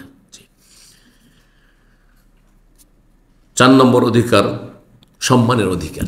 কে সম্মান চায় না? মান সম্মান। একটা ছোট বাচ্চাও চায় যে আমার মূল্যায়ন করা হোক, সম্মান দেওয়া হোক। সবাই সম্মান চায়, আল্লাহ এভাবে সৃষ্টি করেছেন। আপনি যতই গরিব দুঃখী হন না কেন, আপনি আপনার জায়গায় থেকে আপনি সম্মান চাইবেন। সবাই সম্মান চায় এবং সবার সম্মান, মানুষ হিসেবে সবার সম্মান আছে, মানুষ হিসেবে সবার সম্মান রয়েছে। সুতরাং সম্মানের সাথে আচরণ করে, সম্মানজনক আচরণ করবেন এতিমের সাথে। সূরা ফজরের 8 নম্বর 17-তে আল্লাহ ইরশাদ করছেন, জাহান্নামীদের কথা বলতে কাল্লা বাল্লা তুকরিমুনাল ইয়াতীম, হে জাহান্নামীর, হে অসৎ লোকেরা, তোমরা লা তুকরিমুনাল ইয়াতীম, ইয়াতীমদের তোমরা সম্মানজনক আচরণ করো না। ইয়াতীমদের সাথে তোমরা সম্মানজনক আচরণ করিও না, করো না, খারাপ আচরণ করছো, বা ইয়াতীমদের তোমরা সম্মান দিয়ে কথা বলো না। হ্যাঁ, ইয়াতীমের একটা সম্মান থাকতে, মর্যাদা থাকতে হবে। দেখা গেছে অনেক সময় যাদের ঘর গৃহস্থী আছে, আমরা এরকম সমাজে যেহেতু মানুষ হয়েছি, নিজের ছেলে মেয়েদেরকে একবারে টাইমে স্কুল আর প্রাইভেট আর টিউশন এইসব সব ঠিক আছে, আর ওই ইয়েতিমকে এই মাঠ দেখায়, ওই ফসলটা দেখায়, ওই যে কাজ চলছে ওইখানে যা নাস্তা দিয়ে আয়, তো অমুক করে আয়। আস্তাগফিরুল্লাহ ওয়া আতুবু ইলাইহি। না, এটা সম্মান হলো না, সম্মান হলো না। আপনি আপনার ছেলে মেয়েদের সাথে যেমন আচরণ, সেই আচরণ আপনার হইতে হবে সেই এতিম ছেলে মেয়েদের সাথে। আল্লাহ যেন তৌফিক দান করেন। জাহান্নামে যাওয়ার কারণ হচ্ছে যে তোমরা এতিমকে লা তুকরিমুনাল ইয়াতীম, তোমরা এতিমদের সম্মান দিতে না, এতিমদের মানহানি করতে, মানসিক কষ্ট দিতে, শারীরিক কষ্ট দিতে, তাদেরকে ছোট করতে। আমাদের সমাজে অনেক পয়সাওয়ালারা আছে, একবারে গরিব দুঃখীর সাথে কেমন আচরণ করে। চেয়ার টেবিল সব আছে, আর আপনার বেঞ্চ রাখা আছে, আমরা দেখেছি গ্রাম অঞ্চলে সব আছে, কিন্তু ওই গরিবগুলো এসে ও বসবে না, বেঞ্চে বসবে না, ওগুলো বসো। ওরা জানে যে আমরা ওখানে বসলে পরে আমাদেরকে হয়তো বকা খেতে হবে, ভয়ে বসবে না, নিচে গিয়ে বসে, নিচে বসছে। বিয়ে শাদিতে খাওয়া দাওয়া, ভিআইপি খাওয়া দাওয়া আলাদা চলছে, আর ওদেরকে দিয়েছো ওই কলা পাতা দিয়ে, এমনি পাতা দিয়ে নিচে ফুটপাতে বসিয়ে দিয়েছো, হ্যাঁ, খড়ের ওপরে বসাই দিয়েছে। বদাচরণ এগুলো, এগুলো সম্মান দেওয়া নয়। তো এতিমের সাথে কেমন আচরণ করছেন এটা দেখার বিষয়। ভালো আচরণ হইতে হবে, এটি হচ্ছে তার ন্যায্য অধিকার। 5 নম্বর অধিকার হচ্ছে যে ইয়াতিমকে আপনি গলা ধাক্কা দেবেন না। ইয়াতিমের সাথে আপনি গলা ধাক্কা শব্দটি যেহেতু এসেছে, ধাক্কা দেবেন না। কথার দ্বারা ধাক্কা দেওয়া হোক, তার মনে আঘাত করা হোক, তার শরীরে আঘাত করা হোক, যাও এখান থেকে বেরিয়ে যা, যা বাইরে থাক ওখানে, না, এটা চলবে না, হারাম। রব্বুল আলামিন যারা পরকালে অবিশ্বাসী এবং তাদের জন্য জাহান্নাম, তাদের কথা বলেন সূরা মাউন এর 1ম আয়াত, আরাআইতাল্লাযী ইউকাযযিবু বিদ্দীন ফাযালিকাল্লাযী ইয়াদউল ইয়াতীম, 2য় আয়াত। তুমি কি দেখেছো, আল্লাহ বলছেন, ইউকাযযিবু বিদ্দীন, ওই সব বেঈমানদেরকে যারা পরকালকে মিথ্যা মনে করে, অবিশ্বাস করে। ফাযালিকাল্লাযী, এটা কার বদচরিত্র? কে পরকালে অবিশ্বাসী? ফাযালিকাল্লাযী ইয়াদউল ইয়াতীম, যার ইয়াতীমকে গলা ধাক্কা দিয়ে থাকে, গলা ধাক্কা দেয়। নিজের ছেলে আসলে আদরে কোলে উঠিয়ে নিল, হ্যাঁ, আসো আসো বাবু, আসো আসো আসো, আর ভাগিনা এসছে, ভাতিজা এসছে, এতিম এসছে, যা যা বাইরে যা, কে আসতে বললো তোকে এখানে? এটা হচ্ছে গলা ধাক্কা দাও। গলা ধাক্কা মানে যে ওই নয় যে গলায় হাত দিয়ে ধাক্কা দিচ্ছেন আপনি, কথার দ্বারা ধাক্কা দিচ্ছেন আপনি। ফাযালিকাল্লাযী ইয়াদউল ইয়াতীম ওয়া লা ইয়াহুদ্দু আলা তা'আমিল মিসকিন। এইভাবে আল্লাহ রাব্বুল আলামিন তাদেরকে কঠিনভাবে শাসন করেছেন এই আয়াতগুলিতে। ফাযালিকাল্লাযী ইয়াদউল ইয়াতীম। 6 নম্বর হক, গুরুত্বপূর্ণ হক। একজন মানুষ ছোট হোক আর বড় হোক, তার শরীরের পরিচর্যা লাগবে, তার জন্য পানাহার পর্যাপ্ত পরিমাণে লাগবে। যতটা শরীরে চাহিদা আছে ততটা তাকে দিতে হবে। এই অধিকারটি এতিমের রয়েছে, সুতরাং এতিমকে অন্ন দান করতে হবে, খেতে দিতে হবে।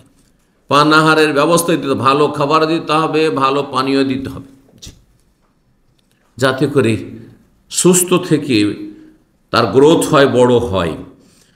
এই মর্মে বেশ কিছু আয়াত কোরআনে কারিমে রয়েছে। দু একটি আয়াত শুনে রব্বুল আলামিন ইরশাদ করেন সূরা দাহরের আয়াত নম্বর 8। আল্লাহ বলছেন ওয়ায়ুতিমুনা আত-তাআমা আলা হুব্বিহি মিসকিনা ওয়া ইয়াতীমা ওয়া আসীরা। যারা জান্নাতি তার আগে আবরার আল্লাহ বলেছেন। জি, হাল আতা আলাল ইনসানি হিনুম মিনাদ দাহরি লাম ইয়াকুন শাইয়্যান মাযকুরা। তারপরে দু একটি আয়াতের পরে আল্লাহ বলছেন ইন্নাল আবরারা ইয়াশরাবুনা মিন কাসিন কানা মিজাজুহা কাফুরা আইনা ইয়াশরাবু বিহা ইবাদুল্লাহ ইফাজ্জিরুনাহা তাফজিরা ওয়া ইউফুনা বিন নাযর ওয়া ইয়াখাফুনা ইয়াওমান কানা শাররুহু মুস্তাতিরা ওয়া ইউতিমুনা আত-তাআমা আলা হুব্বিহি মিসকিনা ওয়া ইয়াতীমা ওয়া আসীরা। তাহলে ধারাবাহিক প্রসঙ্গ চলছে ইন্নাল আবরার ইয়াশরাবুনা মিন কাস। যারা আল্লাহর নেক বান্দা, আবরার, সৎকর্মশীল, ভালো মানুষ, তারা জান্নাতে পানীয় সুখে সেখানকার আল্লাহ জান্নাতে পানীয় পাবে। জান্নাতের পানীয়, জান্নাতে যে 4টি নহর রয়েছে সেগুলি তাদের সবিন কাসিন কানা মিজাজুহা কাফুরা, এইসব আইনাই সেখানে ঝর্ণা তাদের জন্য থাকবে ইত্যাদি ইত্যাদি বর্ণনা করার পর আল্লাহ বলছেন কি ওয়ায়ুতিমুনা আত-তাআম। এই সৎ লোকেরা, সৎকর্মশীল যারা জান্নাতের নিয়ামত ভোগ করবে, তারা খাবার দিয়ে থাকে, খেতে দেয় আলা হুব্বিহি, সচ্ছল অবস্থায় নয় যে খেয়ে দিয়ে বেঁচে গেছে, বাসি হয়ে গেছে, বা বাড়িতে খেতে চাই না, যা দেখ কাউকে দিয়ে দে, না ওই রকম নয়। আলা হুব্বিহি, অথচ খাবারের প্রতি তাদের আসক্তি আছে, চাহিদা আছে। আরে এই পানিটা আমার প্রয়োজন, এই একটাই পানি আছে, আমার প্রয়োজন, আমার পিপাসা লেগেছে, তারপরও কারো পানি প্রয়োজন, ভাই ঠিক আছে নেন, আপনি নেন, আপনি খান। আলা হুব্বিহি, এটা আমার প্রয়োজন আছে, এই নয় যে আমার যথেষ্ট আছে সেই জন্য কি করব এত ধন সম্পদ, সেই জন্য দিচ্ছে না। আলা হুব্বিহি, এটি হচ্ছে এ তাফসীর। আমার এই খাবারের সাথে মহব্বত আছে, আসক্তি আছে, এই টাকা পয়সার প্রয়োজন আছে, তারপরও সেই খাবার আমি আমার পেট কেটে আমার ছেলে মেয়েদের পেটের অংশ, খাবার অংশ কমিয়ে তাদেরকে দিচ্ছি। ওয়ায়ুতিমুনা আত-তাআমা আলা হুব্বিহি, কাকে? মিসকিনান, দরিদ্র অভাবীকে দেন, ওয়া ইয়াতীমান, ইয়েতিমকে দেন, ওয়া আসীরান, বন্দীকে দেন। বন্দী জরুরি নয় যে সে গরিব, কিন্তু বন্দীকে দিতে বলা হয়েছে। ইয়াতিম সবসময় গরিব থাকে না, তাহলে সর্বাবস্থা, তাহলে খাবার দাবার অন্যকে দেওয়া। যদি আপনি গরিবকে খাওয়ান তাতেও নেকি রয়েছে, আর সুখী লোককে, সচ্ছল লোককে, ভালো মানুষকে যদি খাওয়ান, সচ্ছল নেক মানুষকে খাওয়ান, তাতেও কিন্তু নেকি রয়েছে। খাবারের বিষয়টি এত ফজিলতের যে এখানে শুধু গরিবকে খাওয়াবেন এমন কথা নাই, কিন্তু নিয়তটা সৎ হইতে হবে। অসৎ লোককে খাওয়াবেন না, পাপীকে খাওয়াবেন না, পাপ করছে, আপনার চোখের সামনে হারাম খাচ্ছে, জানছেন যে হারাম খাচ্ছে, হারাম জীবন যাপন করছে, এক ওয়াক্ত সালাত আদায় করে না, সিগারেট এখনই আপনার বাড়ি দাওয়াত খাবার সিগারেট ধরিয়ে দিবে, মদ খাবে, মদের আসর চলছে, তাদের দাওয়াত খাওয়াবেন আরাম, এদেরকে দাওয়াত খাওয়ানো, এদেরকে দাওয়াত খাওয়ানো আরাম। জি, অসৎ লোকের নয়, সৎ লোককে, কমপক্ষে নামাজি লোক, সচ্ছলকে খাওয়ার নাকি আছে, আত্মীয়দের হোক, অনাত্মীয় হোক। আর অসচ্ছলকে, অভাবীকে যদি খাওয়ান, ইয়াতিম, গরিব এতিমকে খাওয়ান, তো আরও বেশি নাকি। এতিমের পয়সা থাক, তোমার পয়সা, আমি আমার পয়সা দিয়ে তোমাকে মানুষ করে দিচ্ছি, তোমার পয়সা তোমার বাবা রেখে গেছে, ওইটা দিয়ে তুমি পরে কাজ লাগবে তোমার, আরো ভালো। কয় নম্বর হক বললাম? খাবার দেওয়ার কথা বলছিলাম, 6 নম্বরে পৌঁছে গেছি। আল্লাহ রাব্বুল সূরাতুল বালাদ, এটি আম্মা পারার আয়াত। তাতে আল্লাহ বলছেন আও ইতআমুন ফি ইয়াউমিন যি মাসগাবা ইয়াতীমান যা মাকরাবা। যারা আসহাবুল মাইমানা, ডান হাতে আমলনামা পাবে এবং জান্নাতি হবে, তাদের কথা বর্ণনা করছেন। আও ইতআমুন, তারা কি করে? তারা ভালো কাজগুলি করে।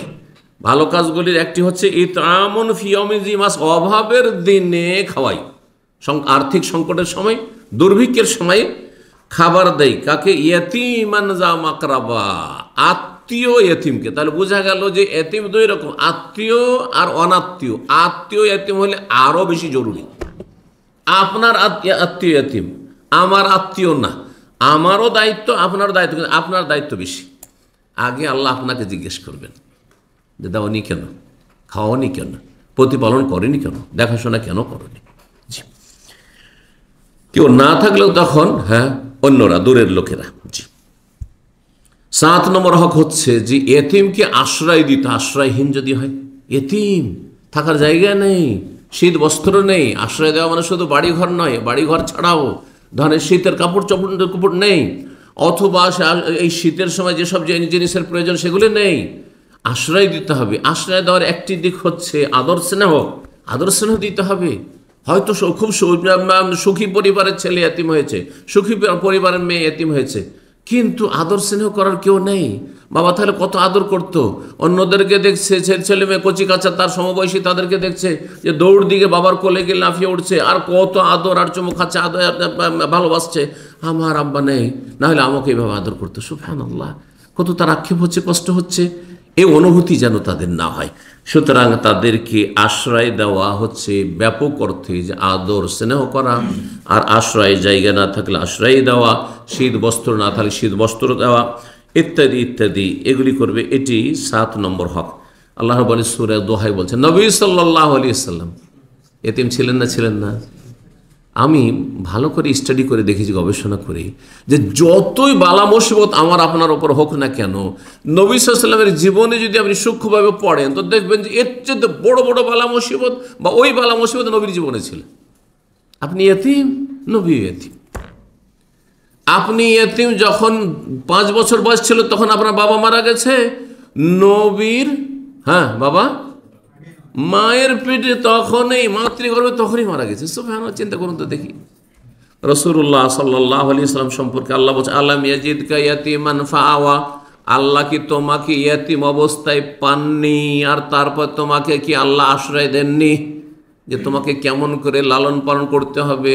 প্রথম দাদা চলে গেল, চাচা, মা চলে গেল, দাদা চলে গেল, তখন চাচা, আর চাচা তারপরে নবুয়তের যুগে এসেও সেই চাচা কুফরির ওপর থাকলো, তারপর হিতাকাঙ্ক্ষী থাকলো আর সার্বিক সহযোগিতা করলো।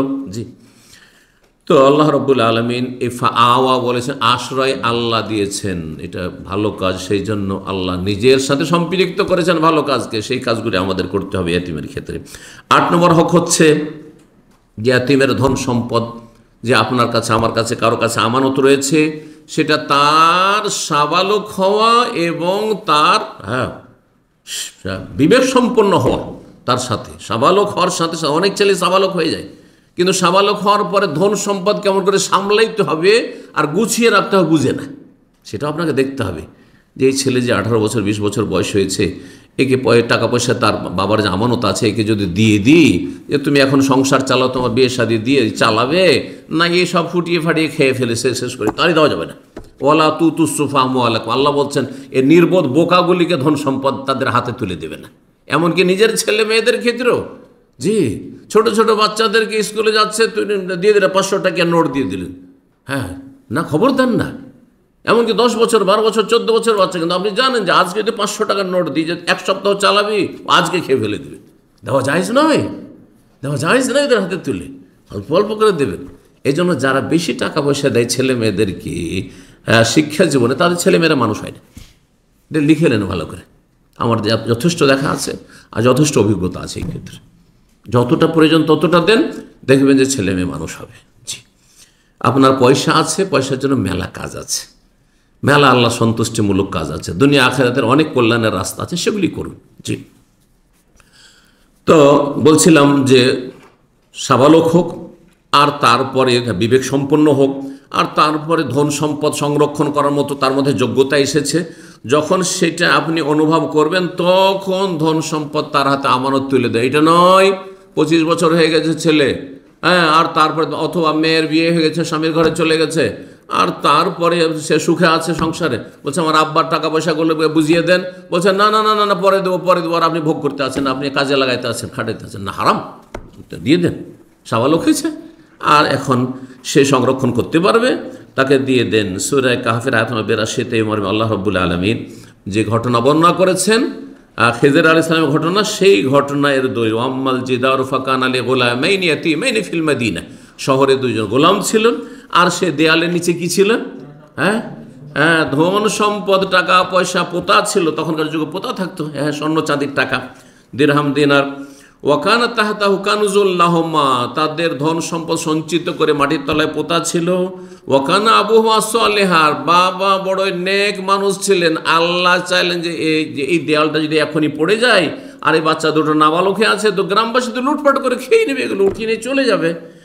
সেই জন্য আল্লাহ কি করলেন, খাজেরকে পাঠিয়ে দিয়েছেন যে যাও, যাওয়ার পরে ওই দেয়ালটা সোজা করে এসো।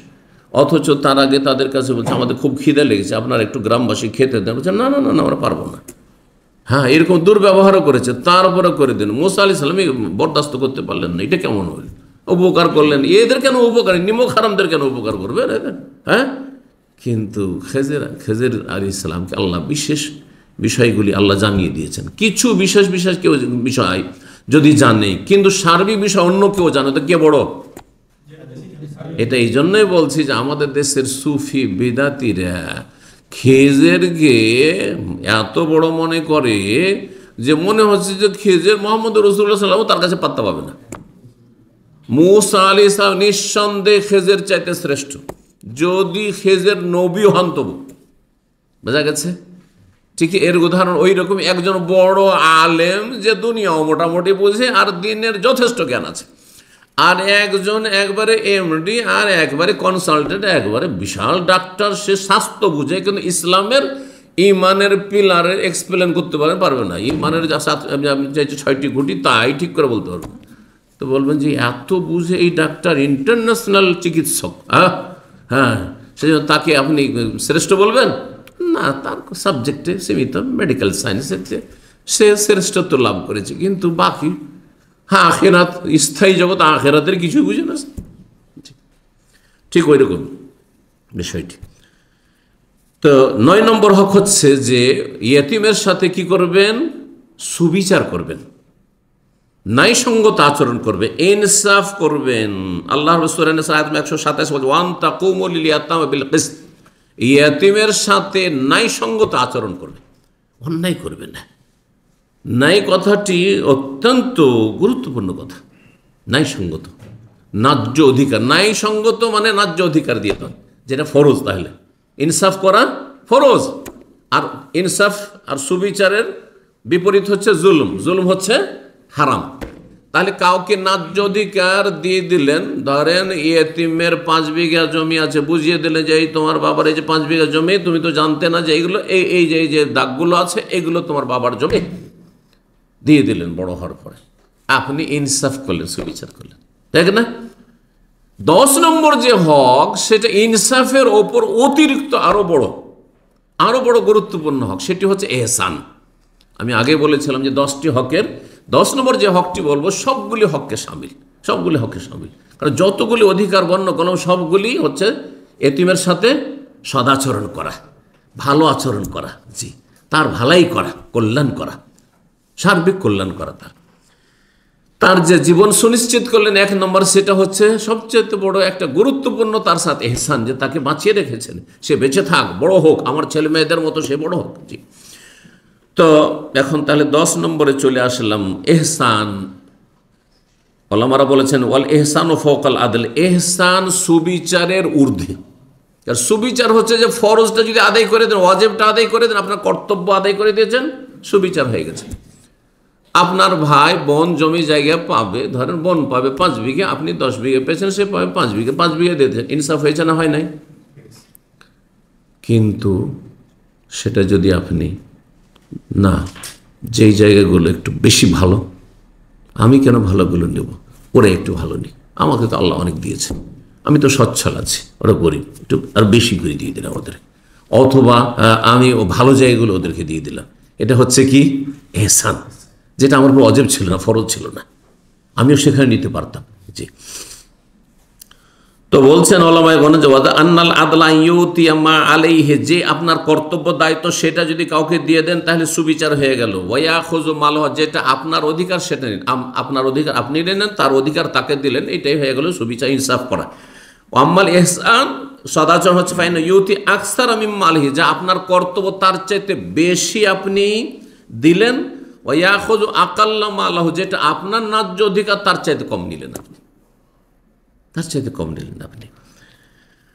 বলছেন ফাতাহারিল আদলে ওয়াজিবুন, ইনসাফ করা ফরজ, ও তাহারিল এহসানে সওয়াবুন ওয়া তাতাউ, আর এহসান করা সদাচরণ করা ওয়াজিবের পরে যে অতিরিক্ত স্তর সেটা হচ্ছে অতিরিক্ত মুস্তাহাব।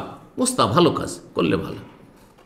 টাকা পয়সা আছে আমানত আমার কাছে এতিমের, সেই টাকাটাকে প্রতি মাসে আমি আমার ব্যবসার সাথে লাগিয়ে খাটিয়ে বাড়িয়ে তার 1 লাখ ছিল, আমি 2 লাখ 3 লাখ 5 লাখ টাকা করে দিলাম, এটা আমার ফরজ না, এটা এহসান, এটা হচ্ছে এহসান। কিন্তু তার একটা পয়সা কমালেন না, 1 লাখ টাকা 1 লাখ টাকা একেবারে, আর আমার সংসারেও লাগায়নি, কাজেও লাগায়নি, যেইভাবে আমাকে আমানত দেওয়া ছিল বেঁধে রেখে দিচ্ছি, এই যে আমানত যেভাবে দেওয়া ছিল ওইভাবে দিয়ে দিলাম তোমাকে।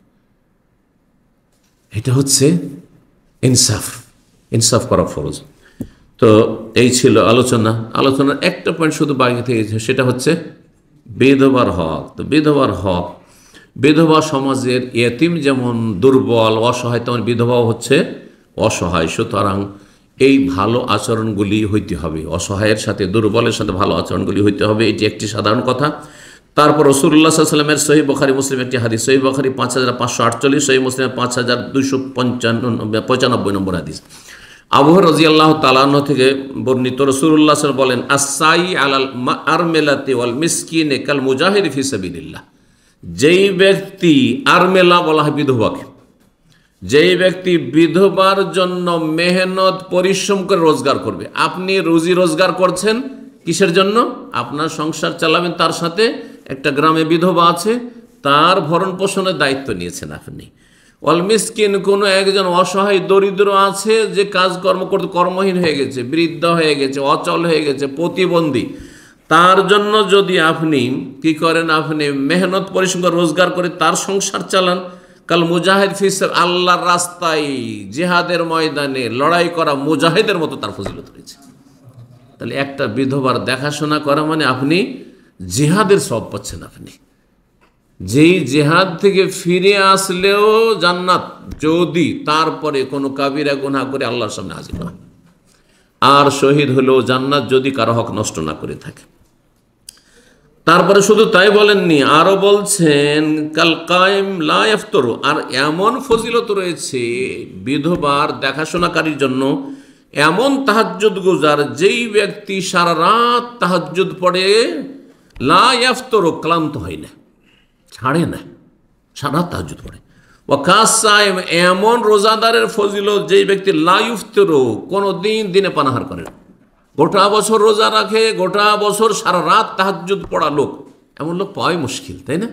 যে গোটা বছর রোজা রাখছে, ওই শুধু 5 দিন রোজা রাখা যায় নিষেধে, 5 দিন বাদ দিতে হবে, গোটা বছর রোজা রাখছে আর গোটা বছর কি করছে, সারা রাত তাহাজ্জুদ পড়ছে। এইরকম লোক যত সওয়াব পাবে, তত সওয়াবের অধিকারী হবে, তত নেকি হাসিল করবে ওই ব্যক্তি, যেই ব্যক্তি বিধবার দেখাশোনা করবে, ভরণ পোষণের দায়িত্ব নেবে।